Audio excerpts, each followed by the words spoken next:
Hello folks, Anahita Rao. I'll speak about a topic today that I've been asked about a few times. It's basically about mantra practice. What is it and how does it work? Yeah, so let's get started.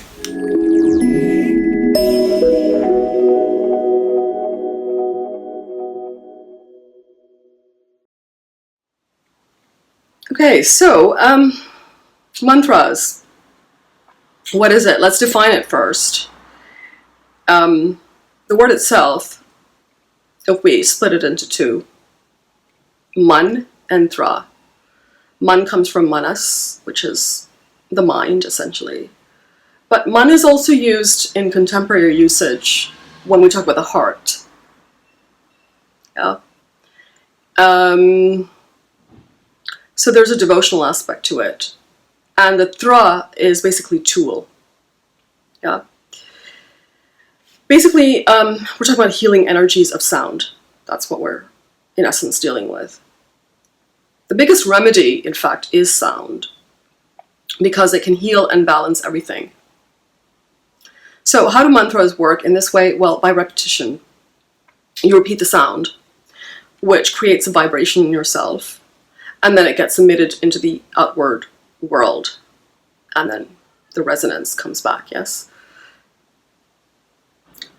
Mostly people do this for a desired outcome, but it can simply be a tool to aid in your practices, like meditation, kriya, and things like that. For instance, it could be used to start your morning. It can also be used to close a spiritual practice that you perform every day. It can also be used as a specific remedy, and often it's to correct or balance a situation or a circumstance in your life. The universal mantra, of course, is Soham, meaning I am, and this is actually used in many spiritual practices. A mantra is often given as a part of a spiritual initiation, and it's said that the guru, when doing this, is actually transmitting their shakti, their strength directly to their disciple with that mantra. Like, it's sort of a blessing and strength. Of course, to get the full impact, you would recite it with a sincere heart, with some gratitude and a mindful intention. You don't need to know the meaning of the mantra for them to work, but you should get the pronunciation right, for the simple reason that we're talking about sound vibration, right? So unless you're saying it right, that vibration, that sound, could get altered and then may lose its impact. Yeah. In fact, one thing, this is a little bit of a digression here, but so when we talk about the Sanskrit words, often in contemporary usage, we add an A at the end. It's sort of like anglicizing it, like garma. It's not garma, it's garam. It's not dharma, it's dharam, right? Like, the A is added just for contemporary usage, and the translation to English. So we add that A when we translate it to English. Moksha, it's actually moksh. That sort of thing. So when we're talking about it in contemporary day and usage, it's fine, but then when we're talking about the actual words in the mantra, pronunciation, I think it's important to get that right. For utilizing the full energy of the mantras, they should be repeated 108 times. And this repetition causes resonance of the mantra to its highest possible energy value. Why 108? Well, there's 12 houses and there's 9 planets. So you multiply the 2. There's also 108 padas, if we want to look at it from the moon angle, right? The house angle is the sun, the moon angle is the nakshatra. So there's 108 padas, 27 nakshatras. So again, times 27 times 4, 108. Here again, we're multiplying to take that into consideration. So for practical purposes out there, you will find like beads and malas and that sort of thing. They have, usually these malas have 108 beads. that are used for mantra japa or mantra practice. When is the best time to do it? Well, you can do it after, like I said, after a spiritual practice, like a pranayama or something, or you can do it first thing in the morning to start the day. And normally when you do it, the idea is to be able to slip into meditation afterward, right? And so you have time. So if you have time, you can do it for 5 minutes, and then perhaps do meditation practice for 10 minutes, or however long you do your meditation practice. But even 5 or 10 minutes, you're going to get the effect. Now let's take some examples here of mantras. It's said that Jyotish is founded by 18 seers. One of them was called Vyasa. Now what happened is, over time, that name, that term Vyasa, became a term that was used for numerous people who imparted this knowledge and played this role in society. Initially it was Vashishta, then his son Shakti, who then gave birth to Parashara, and then Parashara's son was Vyasa. The composer of the Mahabharata is also said to be Vyasa. Now, there are 3 main forms of worship: Brahma, Vishnu, and Shiva. In the Vishnu Puran age, there are 3 main mantras that Vyasa had, that gives at the beginning, right? And I'm sure you're familiar with, those who do mantra practice are familiar with these 3 mantras. One is Om Namo Bhagavate Vasudevaya. The other is Om Namo Narayanaye. And then the last one is Om Vishnave Namaha. So I'm going to break that down and explain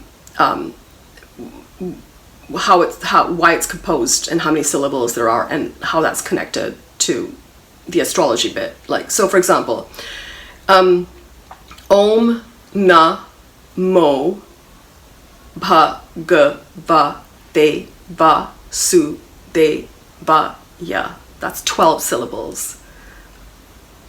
So it activates that 12th house of letting go, right, of moksha.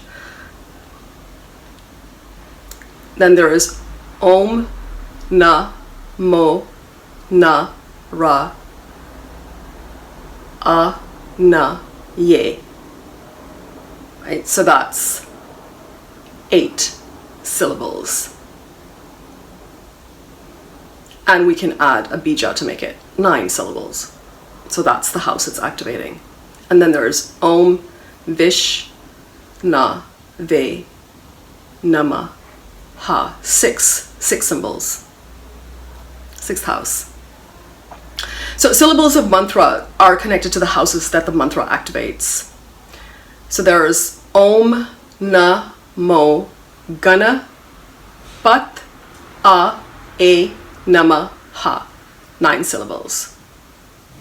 Om Namo Ganapataye Namaha.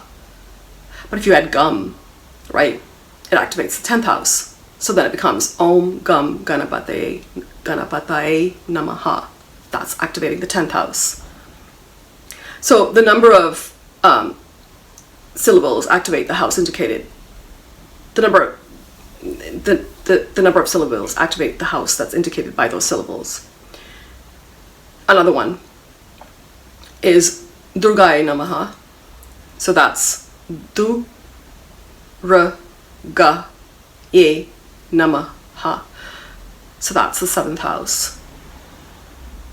And so what if we add Om Dam, which is just a bija, right? So we're doing Om Dam Durgaye Namaha. If we're adding Om Dam, it goes from 7 till 9. So that's 9 syllables, activating the 9th house. Namo Shivaye, 5th house. Just Namo Shivaye, not Om Namo Shivaye, just Namo Shivaye, that's 5th house. If you add the Om, then you're activating the 6th house. If you do just Shivaye Namaha, you're activating the 2nd house. Most important point is starting point and the ending point. So see where the mantra is ending, because that's the house that's getting activated. So how do you choose which house or planet to activate? We have least amount of control of the 9th house. So we may get a guru, or we may not in this life. We may get a good guide or advisor, or we may not. We may get a good father, or we may not. As well, we do not have any control over the 12th house, 9th and 12th, because the 12th is simply our blind spot, right? But creation is under our control, so always go for the 5th house when looking at mantras. So simple starting point is Om Kreem, which is used for Kali, Om Kleem, which is used for Krishna. K is the first letter for both of those deities, so it could be Kali or Krishna, just form of Vishnu anyway. The vowel is E, by which we are addressing that deity. Now, a debilitated planet is actually it's considered to be a form of Shakti. So, because it's doing the opposite of what is natural. So here you have to put fire in it to make it rise. Right? So you want to activate that Manipura chakra. If the planet is in exaltation, you worship Vishnu because you want balance. You want it to bring balance to that place in order to bring it down. So you don't need more fire because it's already. So bringing divinity to its root, you activate the Muladhara chakra.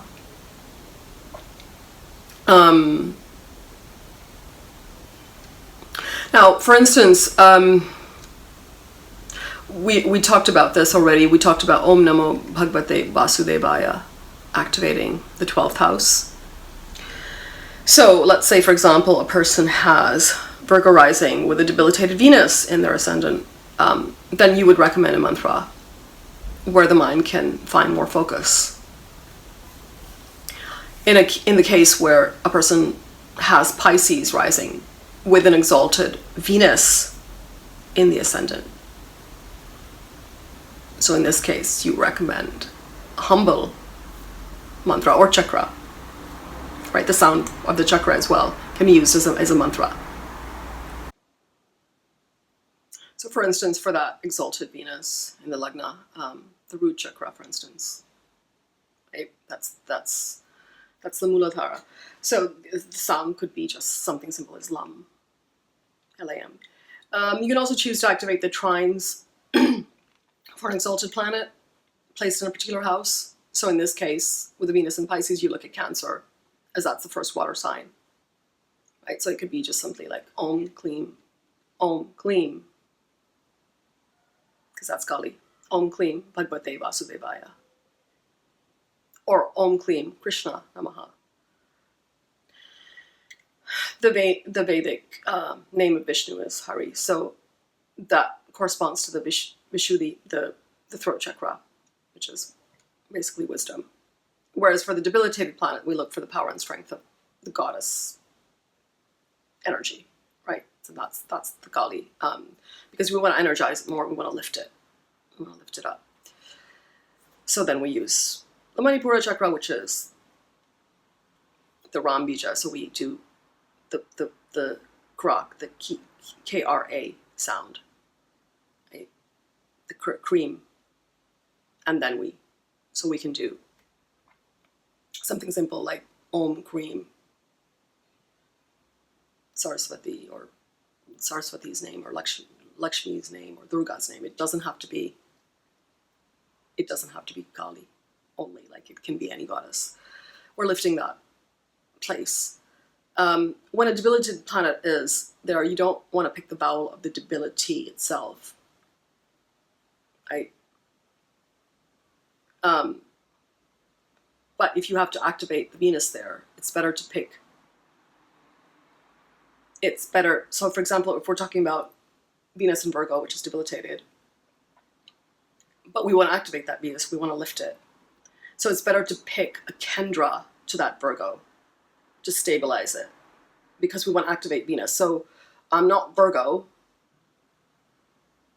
and you don't go for trines. You go for trines for the exalted planet. But for the debilitated planet, you go for a Kendra from where it is. So then, again, we're back to, we could do Pisces easily, right? Because Virgo and Pisces are 1/7 from each other. Because if it's positive placement for the planet, it's already in a comfortable zone. So then we select a vowel which is trine from it, because trines create each other. But if it's a planet that's not comfortable, then you focus on activating that sign. Needs more energy, basically. So you always look at the 5th and the 2nd houses. These are connected to speech and creation, and thereby it links to what we like. And then between the Lagna and the 5th house, if you are choosing, you choose the 5th house, because what a person likes, the logic is that what a person likes is more important than the person. So you always see the 5th lord also, 5th house person and the 5th lord also.